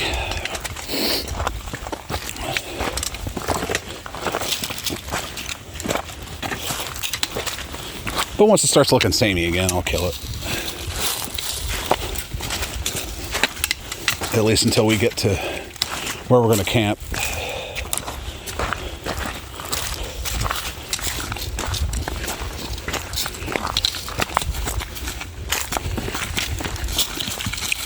At some point, we're going to reach the turnoff to the other parking lot. Okay, we are at where we're going to camp. This is a bizarre setup for me because, as you can see, I'm attached to a tree that is being held up by, or it's like through a tree, but this tree is laying on top of the tree that I'm connected to. And then there's that tree over there that's like down and is going to be there, but you can see it behind me. Like that's the tree that's kind of like between there. It's the only tree I can hang. I mean, there's this tree. The Sariah's going to be hanging off that too, and she's going to be hanging to a thicker one, but here, I'll show you. There's our two options. That thick one that she's going to hang from, and then that thin little one. And we tried setting up the hammock already on that, but the problem is, like when you get up high enough, see that like curved branch, that thing starts wobbling like crazy when somebody's attached to it. And what we're afraid of is that that's just going to wobble loose and break off and clobber us in the middle of the night. So this is the best option I can come up with for that. I honestly don't think this tree is going anywhere. Not to mention the fact that, here, I'll show you. Like you can see where my whoopee sling's coming down through, and it has clearance. I mean, it's not rubbing against that. But that tree is kind of broken there, but it's being held up by that other thin tree, and it's on the ground behind me. And this other tree, it's leaning up against it, and it's pushed it over, but it's firmly rooted in the ground. It's just bent. I mean, it's still a living tree. So, and it doesn't move as I lay in it. So I think fine. It should be fine. Sariah is now setting up her system. She is doing the Marlin spike hitch. I don't know if you can see that or not. Oh, there went my trekking pole. Whoa, that thing's wobbly. So it's basically just a Dyneema strap around the tree and then the toggle. Like there's the Dyneema strap. And she's gonna... Should I go below you? Probably. So she's gonna wrap that around. And then she's going to create the Marlin spike hitch if she has enough room. Which she should. That looks fine. So she grabs her little aluminum toggle. Just make a loop at the bottom. And then you flip it up. Ooh, barely. And then pass it through. Pull. Yeah. You'll just have to take it on faith because her hand was blocking the shot, but that's okay. But that's the end result. You're basically just tying a knot around that toggle, and then you wrap the whoopee sling end around the knot, which she'll do right now. I didn't have to use these last time, did I? Yeah. Did I? What do you mean? The whoopee slings? Yeah. Your hammock ain't that goddamn long. So she just feeds that around the knot.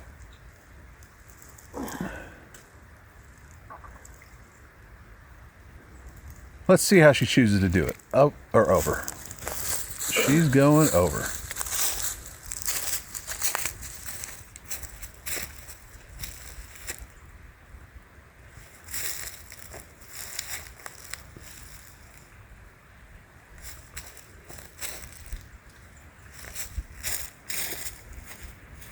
Whoops.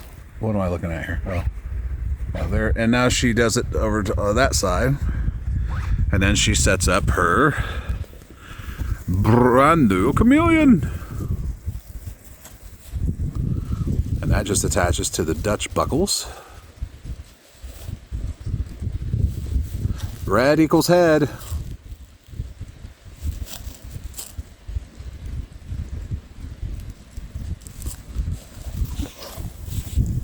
Oh. No, I was just pointing it. I have it zoomed in and I had it pointed at nothing. Somebody. Huh? I heard somebody.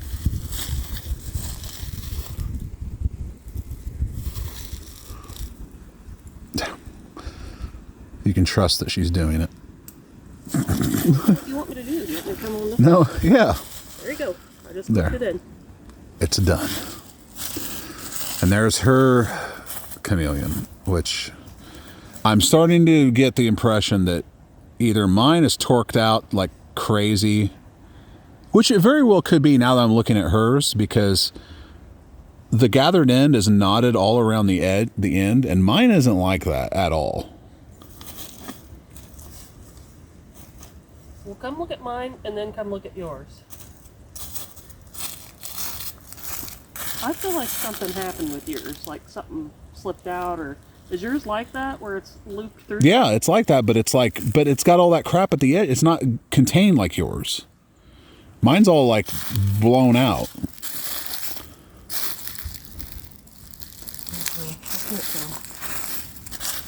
But if I here, I'll show you.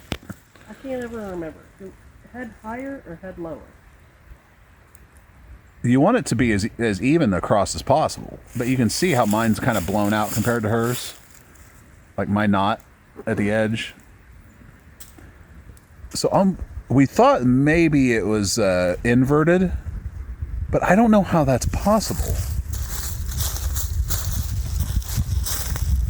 I mean, I really don't know how that's possible. I think it's going to be too low. It's not. Yeah, it looks about right.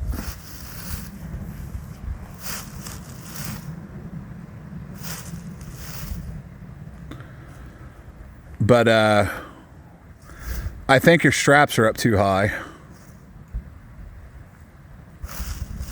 Because look at your ridge line. That's pretty loose. Yeah. So should I lower them? Yeah, if you lower them, it'll tighten it. But you're going to have to take up slack in the whoopee slings.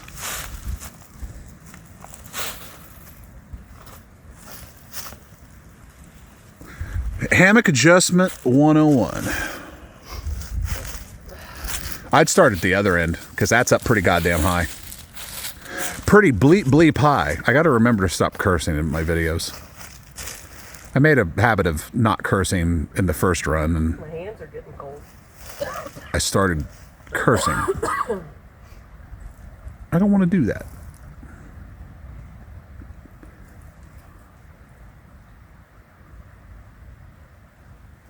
Boy, you gave yourself not a lot of slack to do that. Does that look good? I'd bring it down a little bit more.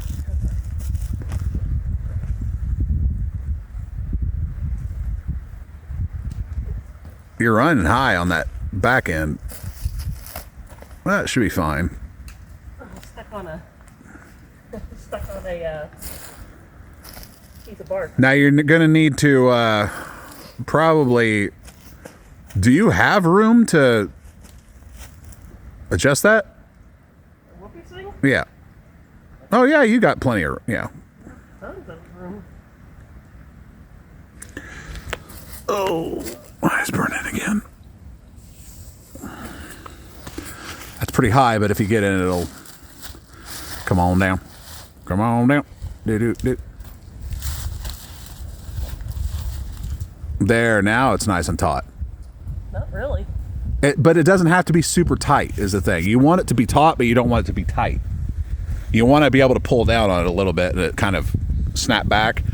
You don't want it to be so tight that it's like you have to use force to really pull it down. So that's pretty much perfect. The angle looks pretty good.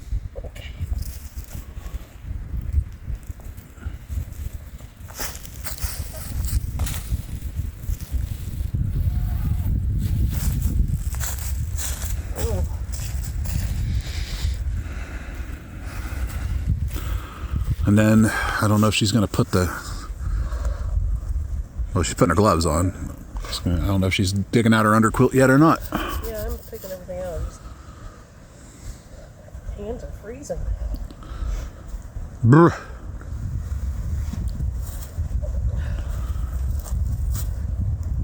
I was going to say we could... I thought before we got down here that we could do a fire, but it is kind of windy. Windier than I thought it was going to be.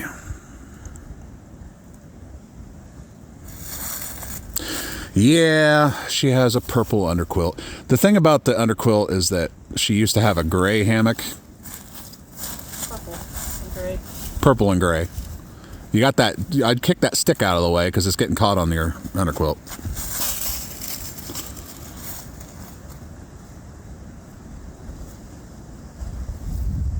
That's fine.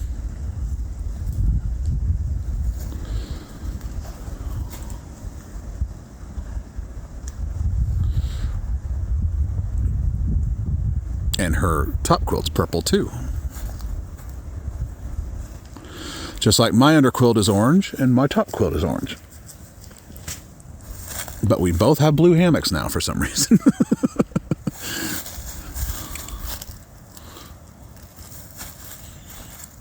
I used to have an orange hammock. She used to have a gray and purple hammock. So that's kind of... Actually, I used to have a gray and orange hammock. It was more orange than gray. It was gray, orange with gray kind of sideline. That old deal. Oh, we didn't bring the tie out cable things, did we? To test those out. Well, crap. The chameleons have little elastic tie outs to spread out the hammock because they're so wide. There's little D clips on the side that you can hook it onto. But I never used mine, and I think I got rid of them a long time ago. And I was saying that she could probably use hers, give it a shot, but we didn't bring them. Bring a pillow. Oh no! You didn't bring your pillow. I didn't bring my neck pillow. Oh. No, I'm just gonna have to figure something out. I'll just throw my I'll throw my down coat in there and I'll use that as a pillow. Man, I can't believe I forgot my neck pillow. Huh? You may need to use your down. Oh, not once I'm in there. I can't believe I forgot my neck. I don't even know where my neck pillow is, to be honest. Down in the basement. Oh, it is? Yeah. Okay, so we're cooking our meal now. Well, yeah, we're cooking our meals. That fuel that you see right there is 6 years old. I don't think it's that old. Oh, it is. We bought that a long time ago. And we've got other ones too, like really big Colemans, and we have a jet boil right over there. We have a bunch of MSRs. I was still really thinking about getting that device that allows you to combine the old ones into put it in the new one. I don't know how it works, but they say it works by temperature. And over there, which you may not see, is bada bing! The Ceenoc gravity feeding our smart water bottle. I'm so happy about that. I wanted to try it and see if it actually worked, and lo and behold, it actually works. I probably could have backflushed it. This is the second bottle I put on there. I probably could have backflushed it to speed it up, but I'm fine with it taking a little bit of time. But Sariah put her tarp up, as you can see, because she always puts... Keeps me warmer. She insists it blocks the wind, even though it comes in the side. I can't put a tarp up even if I wanted to because of that. Now you get a better shot of the tree dilemma. But I usually don't sleep with a tarp anyway, unless it's going to rain. I like to see the sky. All right, and today I'm having risotto with chicken. Backpacker's Pantry. Yes.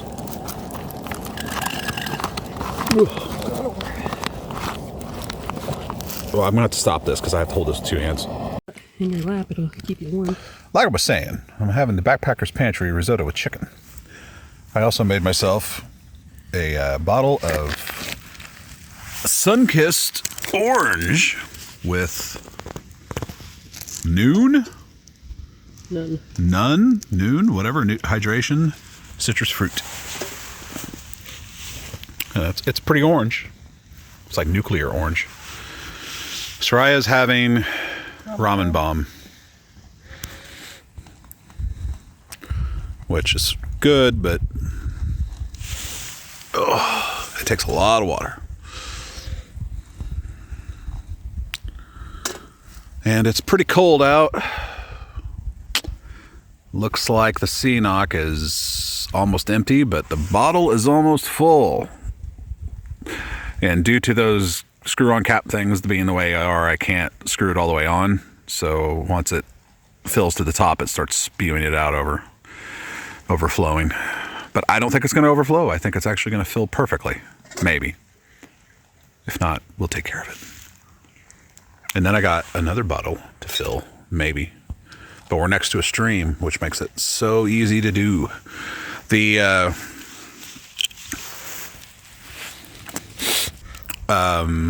was I going to say?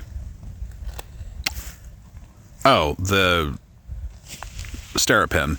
I tried using that, and it's giving me weird light combinations, so I don't know if it's actually working. I think the batteries might be dead. I don't remember if I changed them or not, so it may not have actually worked. Where I was setting, I didn't actually see the light come on, because you can see the light as it's working, and that's how you know it's working. But all it was doing was flashing red, so I think it just didn't have the juice. So I didn't get to try it this time, which sucks. But now that I'm doing this gravity fed thing with the Sawyer and the CNOC, I think I'm just going to take that and just be happy with that, because that's all I really want. When we stop and get water, it'd just be, I mean, for one thing, it's better for us because we usually just pile drive right through it. Like I'm squeezing water like a demon trying to get it out so we can get back on the trail. This at least gives us an excuse to take time to fill bottles and just kick back and relax a little bit. So it'll be a good thing in the end, I think, doing it gravity fed. I don't know what we'd hang it from, unless I just have some paracord set up to do that with. I mean, all I got to do is wrap some paracord around a tree and tie it off and hook the little S-beaner to it. But it should be fine. It looks like it's going to be perfect. So I'm very happy. So we're going to eat now.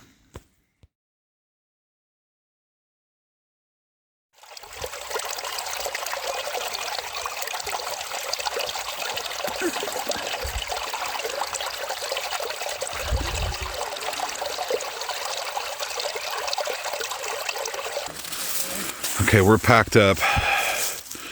We're heading out. It's like, I don't know, 30 degrees, maybe lower.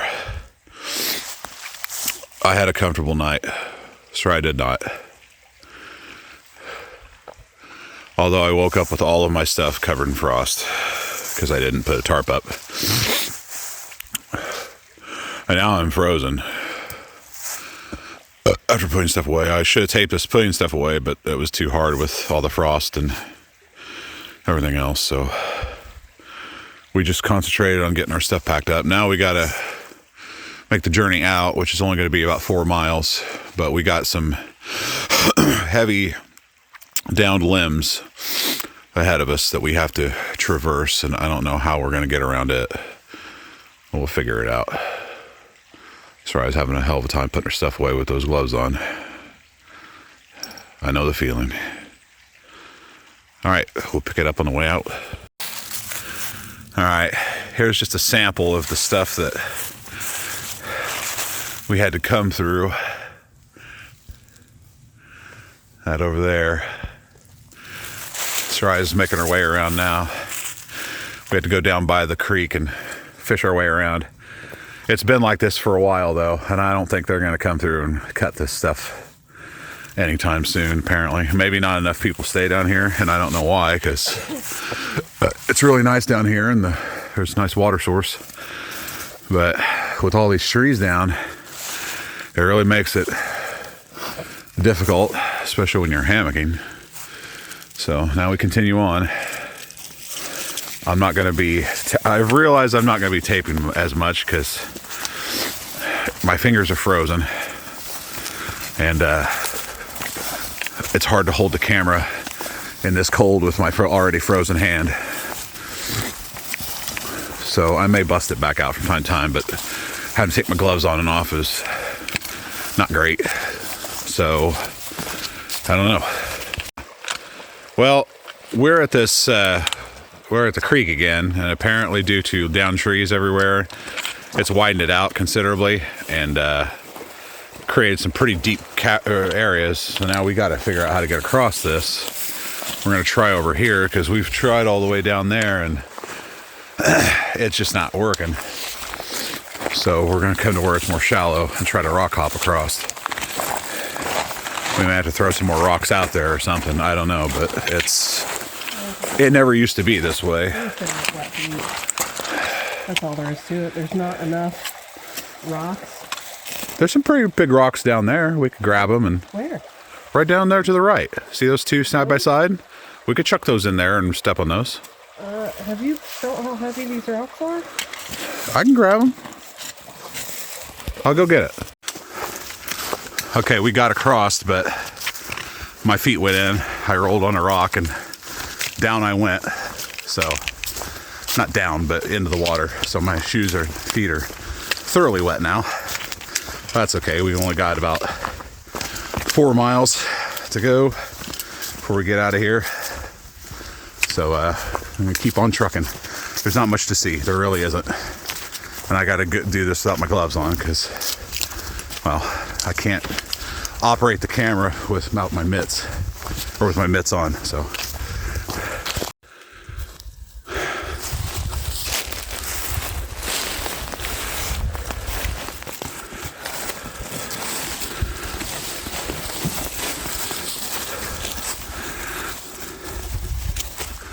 Making our way up now.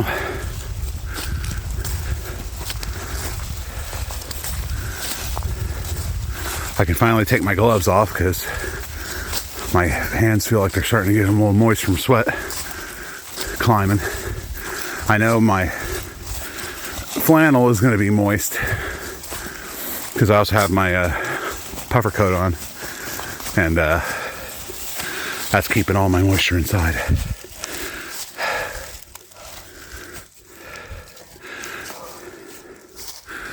We got a lot of down trees down here, a lot of down trees. It's making the journey somewhat interesting. Ooh. You want to take your jacket off? Ah, shoot. Oh, we go up further. As you can see, the down tree is forcing everyone to go around.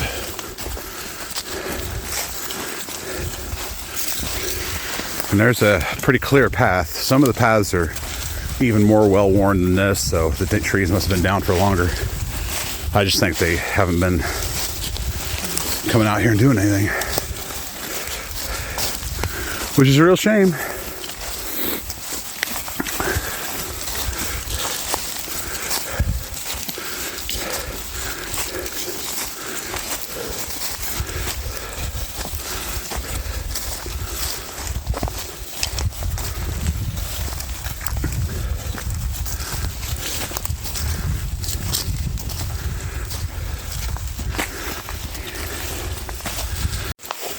I could just call it and say, there you go, there's the video, but I won't do that yet. But in case I do, thanks for watching.